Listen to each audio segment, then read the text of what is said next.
Prayer చేసుకుందామా? కళ్ళు మూసుకునండి, తలలో ఉంచండి. Join your hands. ప్రేమగల తండ్రి, మహాపరిశుద్ధుడైన మా దేవ, నిన్న నేడు నిరంతరము ఏకరీతిగా ఉంది సింహాసనాసీనుడైనటువంటి మా తండ్రి, మీ ప్రియకుమారుడు మా ప్రియరక్షకుడు యేసుక్రీస్తు ప్రభువారి ఘనమైన శక్తివంతమైన నామంలో మరొకసారి మీ పాద సన్నిధిలో ఈ ఉదయకాల సమయం మీ ఆవరణంలో కనబడే భాగ్యం ఇచ్చినందులకే వందనాలు. మమ్మల్ని ప్రేమించి మీ ప్రియకుమారుని లోకమునకు పంపించి మా పాపమునకు ప్రాయశ్చిత్తముగా కలువరి శిలువలో ఆయనను బలిగా అర్పించట్లో మా ఎడల కలిగిన మీ ఉన్నతమైన ఉద్దేశమును బట్టి వందనాలు. అందుని బట్టి మిమ్మల్ని ఆరాధిస్తూ వస్తున్నాం. చిన్న చిన్న పిల్లలను సైతం మీ ఆవరణలోనికి మీరు ఆకర్షించి టీచర్స్ ద్వారా మీ యొక్క వాక్యమును వారికి వెల్లడిపరుస్తున్నారు. అందుని బట్టి వందనాలు. ఏవైతే బిడ్డల యొక్క హృదయాల్లో విశ్వాసంతో నాటబడుతున్నటువంటి ఈ అక్షయ బీజం అనేటువంటి విత్తనం పిల్లల యొక్క హృదయాల్లో గొప్ప కార్యం చేయగలిగినట్లు కృప అనుగ్రహించండి. ఈ సమయాన్ని దీవెనకరంగా చేయండి. ఈ క్లోజింగ్ లెసన్ ద్వారా కూడా మీ యొక్క ఆలోచన, మీ యొక్క సంకల్పం, పరిశుద్ధాత్మ దేవుని యొక్క పరిచర్య మా మధ్యన మీరే జరిగించమని, మీరే మాతో మాట్లాడుతురమని, ఈ సమయాన్ని దీవెనకరంగా చేయమని యేసుక్రీస్తు ప్రభు వారి నామమున ప్రార్థించి వేడుకొనుచున్నాము తండ్రి. ఆమేన్. ఈ VBSకి థీమ్ ఏంటి? What is the theme?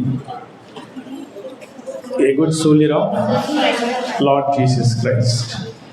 యేసుక్రీస్తు ప్రభు వారికి మంచి రానువ వాడు, సైనికుడు అంటే డిసిప్లిన్లో ఉండాలి. మీకు మెయిన్ లెసన్స్లో క్రిస్టియన్ వాక్ అండ్ టాక్, ఒక క్రైస్తవుడు ఎలా నడవాలి, క్రైస్తవుని యొక్క మాట ఎలా ఉండాలి, క్రైస్తవుని యొక్క క్రమశిక్షణ ఎలా ఉండాలి మీకు చెప్తుంటారు. క్రైస్తవ నడక కానీ మీరు గుర్తుపెట్టుకోవాల్సింది ఏంటంటే, క్రైస్తవ జీవితం కానీ దేవునిలో మనం ఉండేటువంటిది ఏదైనా చేయాలి అంటే దేవుడు మనకు సహాయపడితేనే కానీ మనంతట మనము భక్తిగా ఉండలేము. మంచి పిల్లల్లా ఉండలేము. దేవుడు మనకు సహాయం చేస్తేనే తప్ప. అందుకనే మీకు టీచర్స్ పదే పదే ఏం చెప్తుంటారు? ప్రేయర్ చేసుకోండి అని చెప్తున్నారు కదా. అంటే ఏంటి? Prayer is a dependence on God. దేవుని మీద ఆధారపడడం ప్రార్థనా జీవితము కదా. ఈరోజు మన ఒక లెసన్ చూస్తాం, క్లోజింగ్ లెసన్. ఏంటి? What our hands tell. మన పెదవులు మాట్లాడతాయి కానీ చేతులు మాట్లాడతాయా? కానీ ఇక్కడ ఏంటి మరి? హ్యాండ్స్ టెల్ అని ఉంది. హ్యాండ్స్ టెల్ అని ఉంది కదా. సర్టన్ టైమ్స్ కొన్నిసార్లు మాటలే కాదు, మన కాండక్ట్ మాట్లాడుతూ ఉంటుంది. How we walk, how we behave, what we hold, ఏం పట్టుకుంటున్నాం చేతులతో కూడా. ఇవన్నీ మన యొక్క జీవితాన్ని సాక్ష్యముగా చూపిస్తాయి. మన చేతులు ఏముంటాం. అదే ఇక్కడ రాయబడింది, వాట్ అవర్ హ్యాండ్స్ టెల్. మన చేతులు చెప్తున్నాయి, ఇతరులకు చెప్తున్నాయి మాట. ఏం చెప్తాయంటే, మనం ఏం పట్టుకుంటున్నామో, దేనిని హోల్డ్ చేస్తున్నామో, దేనిని ఎక్కువగా మనము చూస్తున్నామో, లేకపోతే దేన్ని మన చేతుల్లో ఎక్కువ ఇతరులు చూస్తున్నారో, అదేం చూపిస్తుందంటే మనము దేనిని ఎక్కువ కోరుకుంటున్నాము, మనము ఎటువంటి వారం అనేటువంటిది మన చేతులు కూడా సాక్ష్యాన్ని చెప్తాయి, మాట్లాడుతూ ఉంటాయి మన చేతులు కూడా. అదే ఈ రోజున ఈ పాఠానికి ఒక మెమరీ వర్స్ కూడా ఉంది. ఏమిటి? I have set the lord always before me. సదాకాలము యెహోవాను నేను గురి కలిగి ఉన్నాను అంటుంది తెలుగులో. సదాకాలం దేవుని యందు గురి. మీకు ఆర్చరీ అంటే బాణాలు వేసేవాళ్ళు ఏషియన్ గేమ్స్లో చూస్తారు కదా. వాళ్ళ గురి ఏమిటి? ముందు పెట్టినటువంటి బోర్డు అందులో మధ్యలో ఉన్నటువంటి ఒక చుక్క, చిన్న చుక్క, దాన్నే చూస్తారు వాళ్ళు కదా. దాన్నే చూసి బాణాన్ని వదులుతారు. గురి అంటే అది. క్రైస్తవ జీవితంలో మన గురి ఏమిటంటే యేసుక్రీస్తు ప్రభువారే. మనం ఆయననే చూడాలి. ఎందుకంటే యేసుక్రీస్తు ప్రభువారు ఉన్నటువంటి వారు. Is a living God. ఆయన సజీవుడైనటువంటి దేవుడు. కాబట్టి మన జీవితాల్లో ఇక్కడ కీర్తన 16:8 చెప్పినట్లు కీర్తనకారుడు ఏమంటున్నాడంటే, నేను సదాకాలము యెహోవా యందే నా గురిని పెట్టుకుంటాను అని అన్నాడు.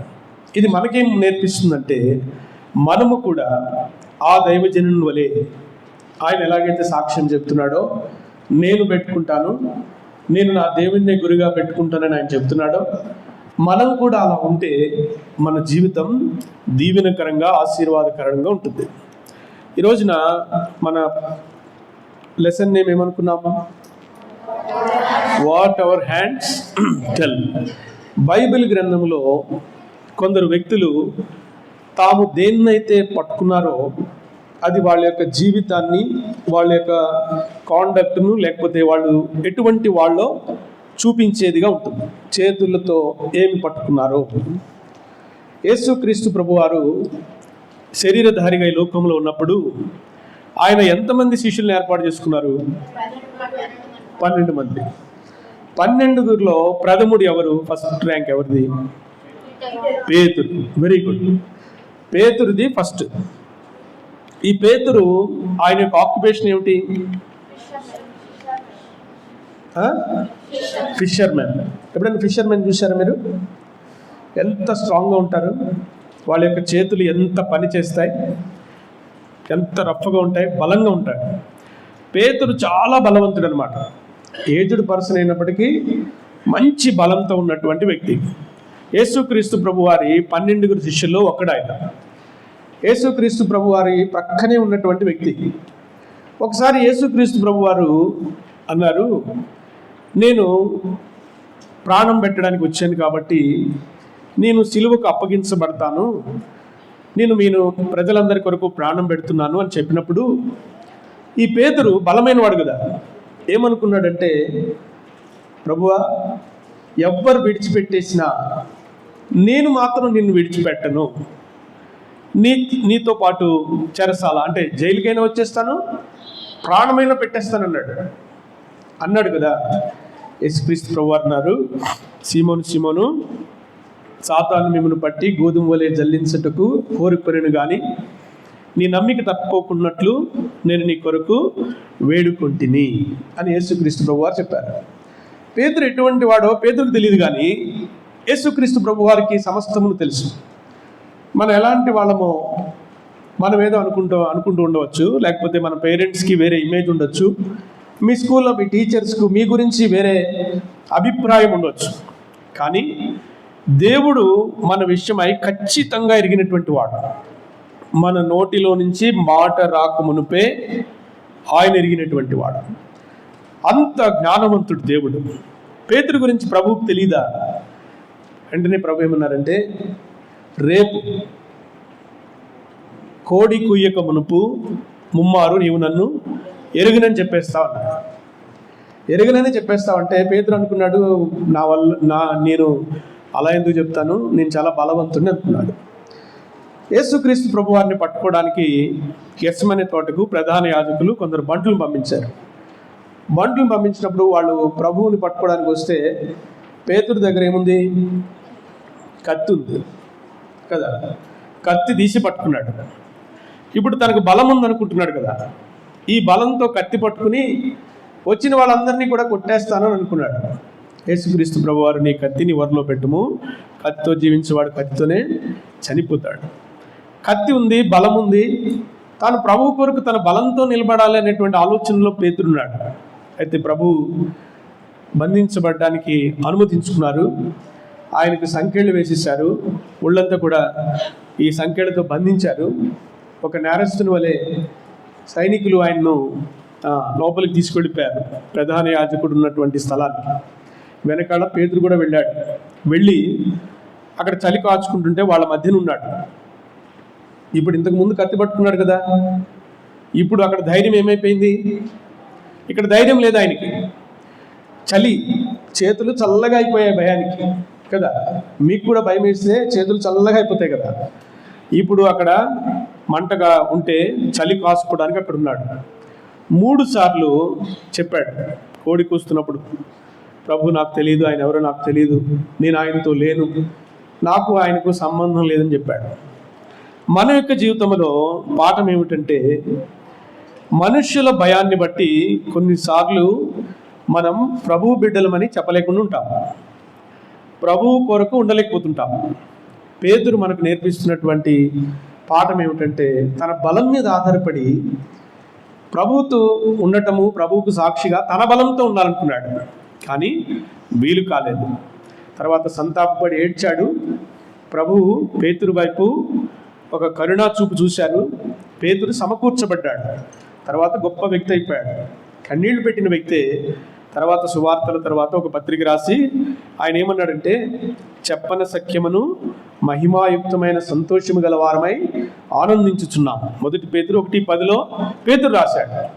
కన్నీళ్లు విడుస్తూ బాధపడిన వాడే దైవ చిత్తానుసారమైనటువంటి దుఃఖంలోనికి వచ్చి రక్షణార్థమైనటువంటి మారు మనసులోనికి పేతురు అడుగుపెట్టి, ఇప్పుడు తన జీవితంలో శ్రమలు లేవా అంటే ఉన్నాయి. ఆయన ఏమంటున్నాడు? చెప్పన సఖ్యమును మహిమాయుక్తమైనటువంటి ఆనందము గలవారమై మనం ఆనందించుచున్నాము. యేసుక్రీస్తు ప్రభు వారి యందు విశ్వాసం ఉంచిన వారందరికీ ఒక బర్త్ రైట్ ఉంది, జన్మ హక్కు. ప్రభువునందు తిరిగి జన్మిస్తే, యేసుక్రీస్తు ప్రభు వారి యొక్క రక్తములో కడగబడితే మన యొక్క బర్త్ రైట్ ఏంటంటే చెప్పన సఖ్యమును మహిమాయుక్తమైనటువంటి సంతోషం మన జీవితాల్లో అన్ని పరిస్థితుల్లో ఉంటుంది అని పేతురు ద్వారా తెలుసుకుంటున్నాం. యేసుక్రీస్తు ప్రభు వారి యొక్క శిష్యుల్లో ఇంకొక ఆయన ఉన్నాడు. ఆయన అప్పగించిన వాని పేరేమిటి? జూడస్ ఇస్కరియోతు, యూదా ఇస్కరియోతు. ఆయన కూడా ప్రభు శిష్యుడే, ప్రభు ప్రక్కనే ఉన్నటువంటి వాడు. కానీ ధనాన్ని ప్రేమించాడు ప్రభువు కంటే కూడా. ధనాపేక్ష సమస్త కీడులకు మూలము అని దేవుని యొక్క వాక్యం చెప్తుంది. ఈ వ్యక్తి ప్రభువు కంటే డబ్బు కావాలనుకున్నాడు. డబ్బు ఉండడం తప్పు లేదు, డబ్బును ప్రేమించడం తప్పు. దొడ్డిదారిలో డబ్బు సంపాదించడం తప్పు. మనది కాని డబ్బును ముట్టుకోవడం తప్పు. దేవుడు అదే చెప్తున్నాడు. ఇస్కరియోతు యూదా ప్రభువును డబ్బు కొరకు అమ్మేశాడు. ఎన్ని వెండి నాణాలు? 30 సిల్వర్ కాయిన్స్. మీకు తెలుసు కదా ఇదంతా.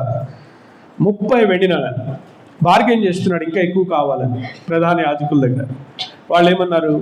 బానిసకు 30 వెండి నాణాల కంటే మేము ఎక్కువ ఇచ్చి ఆయనకు విలువ పెంచలేము అని వాళ్ళు అంటున్నారు. 30 వెండి నాణాలకు యేసుక్రీస్తు ప్రభువారిని అమ్మేశాడు ఇస్కరియోతు యూదా. ఎంత దుఃఖం! డబ్బు ఎప్పుడు ఉంటుందా మన దగ్గర? ఈరోజు ఉంటుంది, రేపు ఉండదు. డబ్బు కొరకు శాశ్వతమైనది ఇస్కరియోతు యూదా కోల్పోయాడు. మన జీవితాల్లో పిల్లలు గుర్తుపెట్టుకోవాలి, తాత్కాలికమైన వాటి కొరకు నిత్యత్వానికి విలువైనటువంటి విషయాలు కోల్పోయేటువంటి ప్రమాదం ఉంది.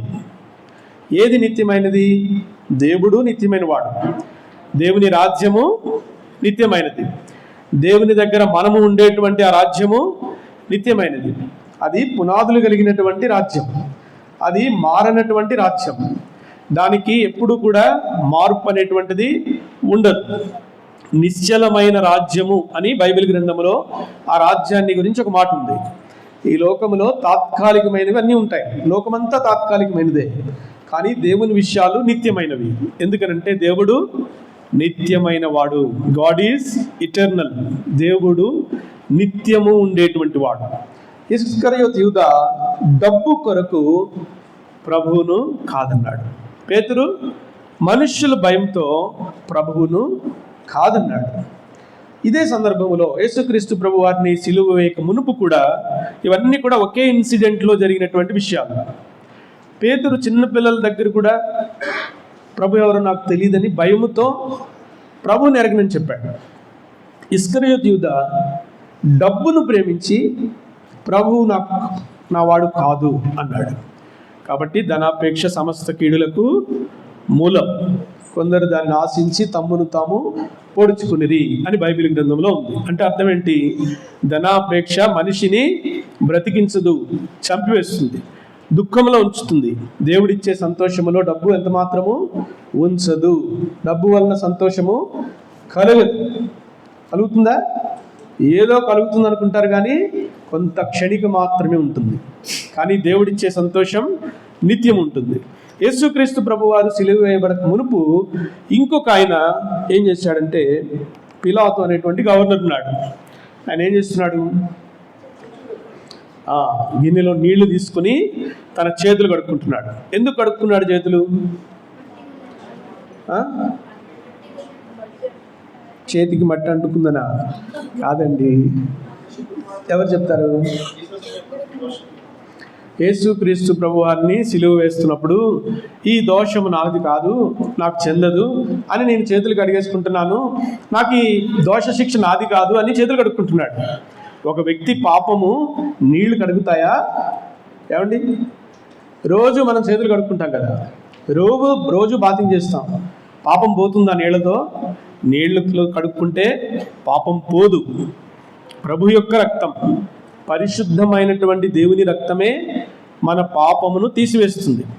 మనమందరూ కూడా పుట్టుకతో జన్మతో పాపములోనే పుట్టినవారు. పాపములోనే నా తల్లి గర్భము ధరించిందని గొప్ప దైవజనుడు దావీదు, గొప్ప రాజే ఒప్పుకున్నాడు. అంటే సత్యం అది. దేవుని గ్రంథములో రాయబడిన ప్రతి మాట సత్యము. ఇందులో మనం పట్టుకోవడానికి, వేలెత్తి చూపించడానికి ఒక్క మాట కూడా లేదు. ఎందుకంటే దేవుని యొక్క వాక్యము బైబిల్ గ్రంథంలో రాయబడింది 7 సార్లు పుటమి వేయబడినటువంటి వెండి, అంటే అపరంజి వంటిది. అంత అమూల్యమైనటువంటిది దేవుని యొక్క మాట. దేవుని యొక్క మాట, భూమి ఆకాశము గతించిపోతుంది కానీ నా మాటలు గతించిపోవని యేసుక్రీస్తు ప్రభువారు చెప్పారు కదా. భూమి ఎంత పెద్దది, ఆకాశం ఎంత పెద్దది, అవి గతించిపోతాయా కదా? అవి కూడా గతించిపోవచ్చు. కానీ యేసుక్రీస్తు ప్రభువారు అన్నారు, ఆయన నోటి నుంచి వచ్చినటువంటి మాట, ఆయన పలికినటువంటి మాట ఎక్కడుంది? మీ చేతుల్లో ఉంది. ఇప్పుడు ఈరోజు మీ దగ్గరే ఉంది. ఈ మాట, దేవుని మాట గతించిపోదు అని చెప్పాడు. ఇస్కరియోతు యూదా ఏమో డబ్బునిచ్చి తన యొక్క ప్రభువుని కాదన్నాడు. పిలాతు చేతులు కడుక్కుని పాపం పోతుందని అనుకుంటున్నాడు. యేసుక్రీస్తు ప్రభువారిని సిలువ వేసేటువంటి ఆ సందర్భంలో ఇంకొకరి చేతిలో ఉంది. ఏమిటది? చూడండి, ఏముంది? స్క్రోల్. ఇందాక మీకు మెయిన్ లెసన్లో కూడా చెప్పారు కదా, పౌలు పత్రికలు రాసినప్పుడు ఇలాంటి స్క్రోల్స్లో రాశారు. పాత నిబంధన కూడా ఈ చర్మముతో చేయబడినటువంటి స్క్రోల్స్లో దేవుని యొక్క వాక్యము లిఖించబడింది. ధర్మశాస్త్రం అంటారు. ఈ ధర్మశాస్త్రము యూదుల దగ్గర ఉంది.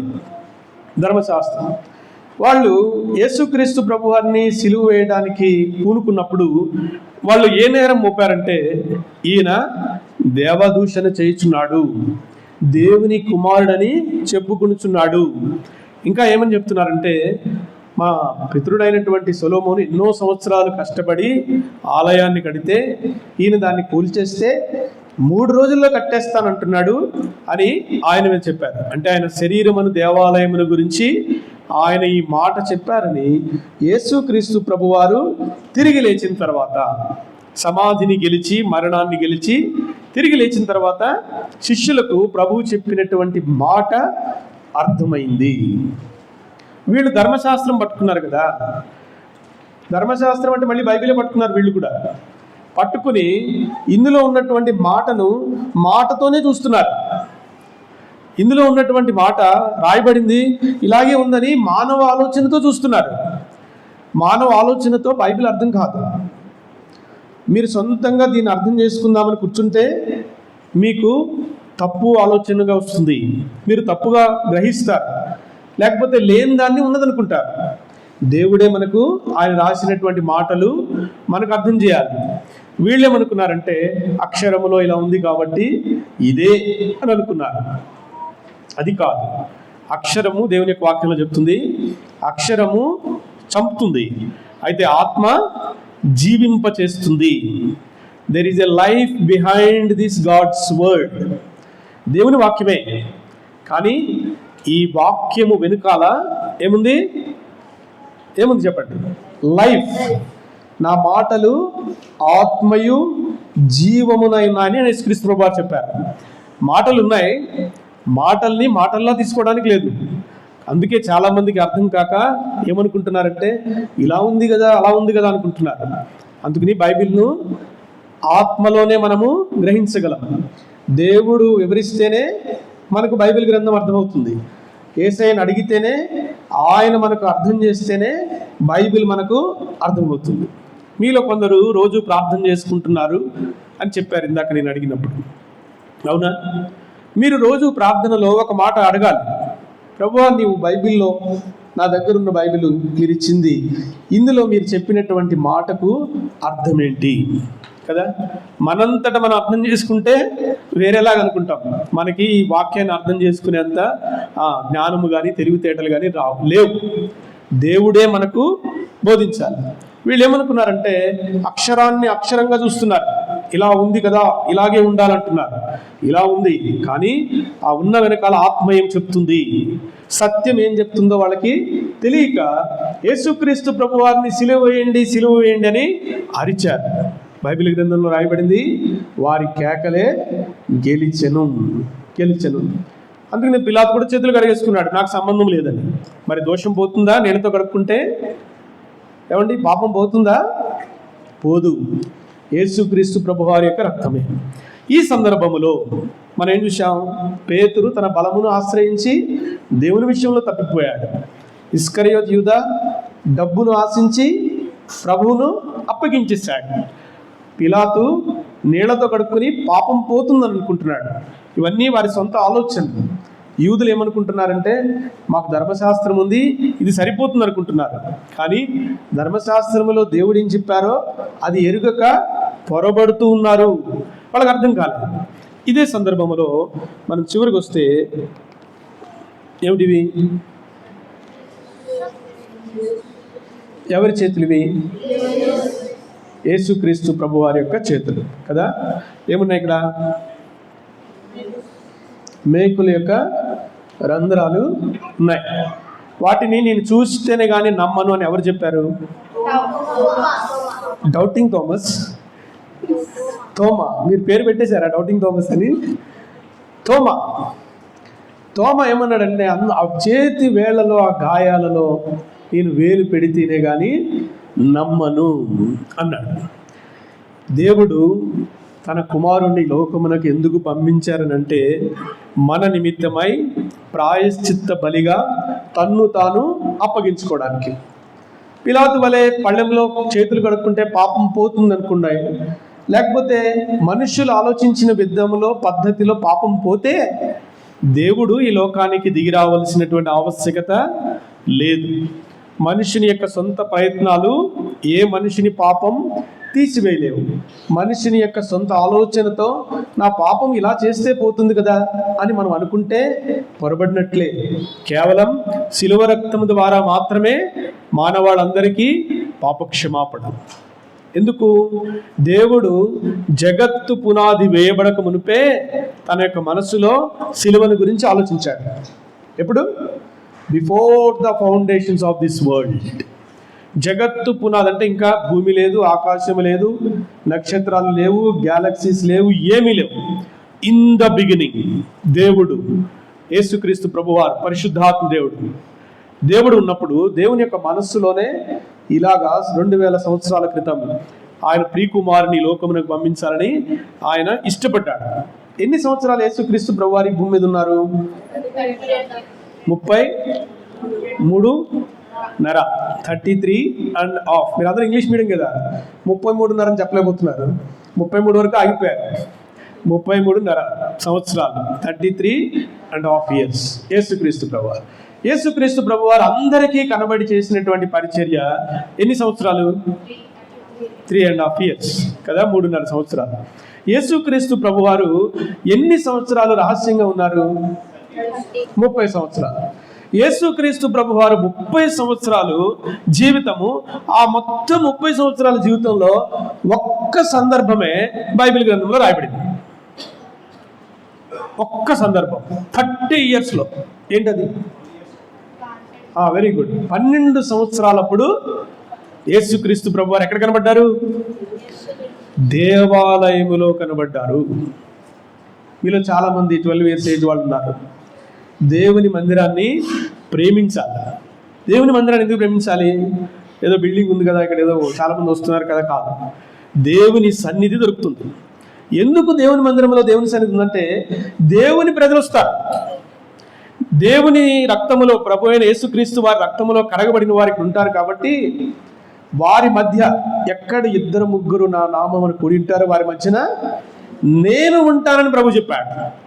కాబట్టి ప్రభు రక్తం చేత విమోచించబడి మారు మనసు అనుభవంలోకి వచ్చినటువంటి వారందరూ ఎక్కడైతే సమావేశం అవుతారో అక్కడ దేవుని యొక్క సన్నిధి ఉంటుంది.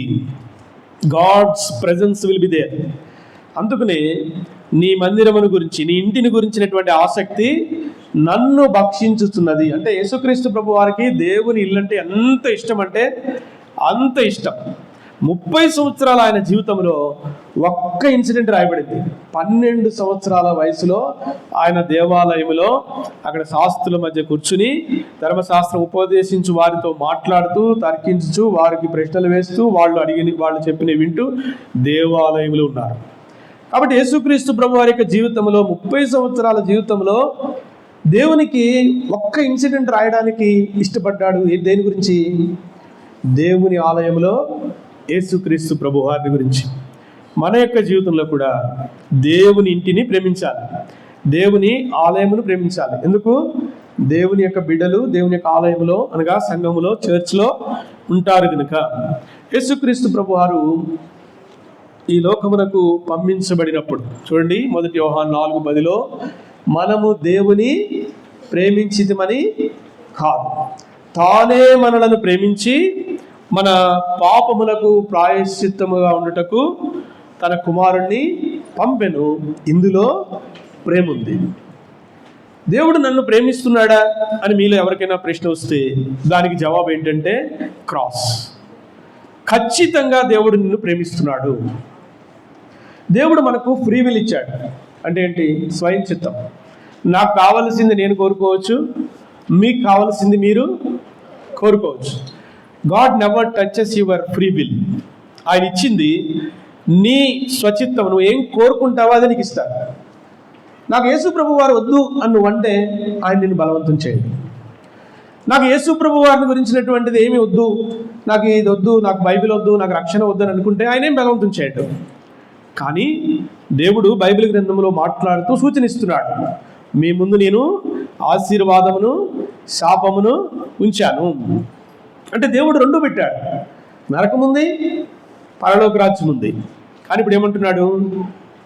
జీవమును మీరు కోరుకోమని దేవుడు సలహా ఇస్తున్నాడు. నాకు వద్దు అని మీరు అన్నారనుకోండి, దేవుడు ఏమీ బలవంతం పెట్టాడు. రేపన్న రోజున దేవుడు ప్రభువా నీ దగ్గర ఉంటానని ఈ లోకం నుంచి వెళ్ళిపోయిన తర్వాత అంటే పలానా రోజు, పలానా దినమున, పలానా ఆలయంలో, పలానా టీచర్ చెప్పినప్పుడు, పలానా సహోదరి చెప్పినప్పుడు, సహోదరుడు చెప్పినప్పుడు నువ్వు అంగీకరించలేదు కదా, వద్దన్నావు కదా. ఆయన ఏమంటాడంటే నీకు రెస్పెక్ట్ ఇస్తాడు. నువ్వు ఏం కోరుకుంటే దానికి రెస్పెక్ట్ ఇస్తాడు ఆయన. నీ స్వయం చిత్తం నువ్వు ఏది కోరుకుంటే అదే నీకు ఇస్తాడు. నాకు దేవుడు వద్దనంటే నిత్యత్వంలో కూడా దేవుడు లేకుండా ఉంటావు. కాదు, దేవుడు కావాలనుకుంటే నువ్వు కోరుకున్నావు కాబట్టి రా, నా దగ్గరికి రా, నాతో పాటు యుగయుగములు ఉండు, నా మహిమలో ఉండు, నా వెలుగులో ఉండు, నాతో పాటు ఉండు అని దేవుడు అంటాడు. ఏం కోరుకుంటారు మీరు? What you want? మీకేం కావాలంటే అదే ఇస్తాడు దేవుడు.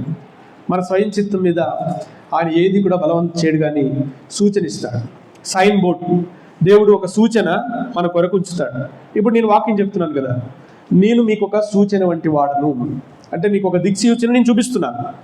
పరలోక రాజ్యానికి వెళ్ళేటువంటి మార్గాన్ని చూపిస్తున్నాను. మీకు రోడ్స్ మీద వెళ్తుంటే సైన్స్ కనబడతాయి కదా బోర్డ్స్. సైన్ బోర్డ్స్ ఏం చేస్తాయి? ఇటు వెళితే ఈ ఊరు వస్తుంది, అటు వెళితే ఆ ఊరు వస్తుంది, లేకపోతే ముందు రోడ్డు డైవర్షన్ ఉంది, లేకపోతే రోడ్డు రిపేర్ ఉందని సైన్ బోర్డు ఉన్నాయా? అవి ఏం చెప్తాయి? ఇటు వెళ్ళకండి, ఇటు వెళ్ళండి అని చెప్తాయి. అంతేనా? నేను కూడా అదే చెప్తున్నాను. ఏంటంటే ఇరుకైనటువంటి మార్గంలో వెళ్ళండి, విశాలమైనటువంటి మార్గంలో మీరు వెళ్ళండి అని చెప్తున్నాను. ఒకవేళ కారు నడుపుతున్నటువంటి ఆయన హైవేలో నేను రోజు వెళ్ళే దారే ఇది, నాకు తెలుసు, అక్కడ బోర్డు ఉంటే ఏంటి, నేను వెళ్తాను అని అనుకుని తన ఇష్ట ప్రకారం వెళ్ళిపోయాడు అనుకోండి, నష్టం ఎవరికి?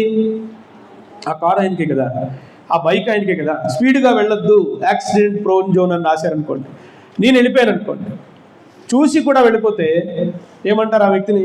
ఏమంటే అక్కడ బోర్డు పెట్టారు, ఇంత పెద్ద బోర్డు, మీరు చూసుకోకుండా వచ్చి పడిపోయారేంటి అన్నారు అనుకోండి. ఆ బోర్డు ఎందుకు పెట్టారు? పడిపోకూడదని పెట్టారు. నాశనములోనికి వెళ్ళిపోకూడనట్లు దేవుడు ఒక సూచనను మన దగ్గర పెట్టాడు. బైబిల్ గ్రంథంలో మీరు ఎక్కడికి ఏం కోరుకుంటే ఎక్కడికి వెళతారో దేవుడు రాసి ఉంచాడు.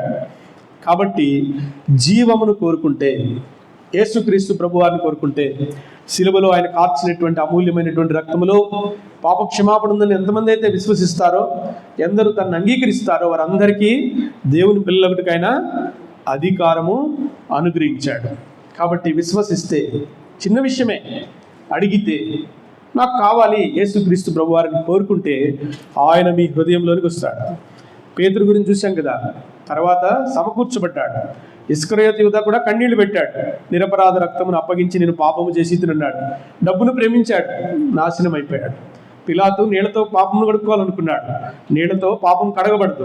ప్రభు యొక్క రక్తం మాత్రమే ఒక వ్యక్తి పాపాన్ని తీసివేస్తుంది. ధర్మశాస్త్రంలో ప్రజలు ఏమనుకున్నారంటే, ధర్మశాస్త్రము ద్వారా మేము ఒక వ్యక్తికి శిక్ష విధిస్తున్నాం అనుకున్నారు. కానీ వాక్యములా ఉన్నటువంటి వచనాన్ని కాదు, ఉన్నటువంటి అక్షరాన్ని కాదు. అక్షరము చంపుతుంది, కానీ ఆ అక్షరం వెనకాల ఏముంది? జీవముంది, ఆత్మ కూడా ఉంది. ఆ జీవము ఆత్మ మాత్రమే వాక్యం మనకు అర్థమయ్యేలా చేస్తుంది. కాబట్టి విశ్వసిస్తే, అడిగితే, హృదయములో కోరుకుంటే, ప్రభు నాకు కావాలి, నా కొరకు ఆయన కలువరి శిలువలో చిందించినటువంటి రక్తం, ఆయన చేసినటువంటి కార్యం వ్యర్థం కారాదు అని ఎందరైతే విశ్వసిస్తారో, కోరుకుంటారో, అటు వారికి నిత్య జీవం ఇటుకు దేవుడు ఇష్టపడుతున్నాడు. రండి, మోకరించండి, ప్రార్థన చేసుకుంటాం.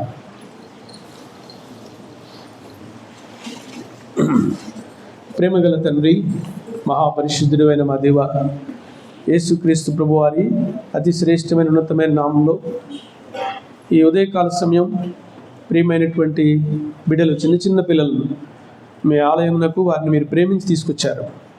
మేము మొదట మిమ్మల్ని ప్రేమించమని కాదు, మీరే మమ్మల్ని ప్రేమించి మా పాపములకు ప్రాయశ్చిత్తమైనటకు మీ ప్రియకుమారుని లోకమునకు పంపించారు. ఇందులో ప్రేమ ఉంది. ఈ ప్రేమ లోకములో దొరకనటువంటిది, లోకములో ఏ ఒక్కరూ చూపించలేనటువంటి అగాపే ప్రేమతో మమ్మల్ని ప్రేమించినందుకే వందనాలు. మానవ హద్దుబాటులో విత్తబడినటువంటి వాక్యం ప్రియుల యొక్క, చిన్న బిడ్డల యొక్క హృదయాల్లో కార్యం చేసి వారు మిమ్మల్ని వ్యక్తిగత సొంత రక్షకునిగా చేర్చుకుని చెప్పన సఖ్యమును మహిమాయుక్తమైన సంతోషము గల వారై ఆనందించినట్లు దీవించమని ఇచ్చినటువంటి శ్రేష్టమైనటువంటి మీ వాక్యమును బట్టి వందనాలు చెల్లిస్తూ యేసుక్రీస్తు ప్రభువారి అతి శ్రేష్టమైన ఉన్నతమైన నామములో స్తుతించి ప్రార్థించి అడిగి వేడుకొనుచున్నాము తండ్రి.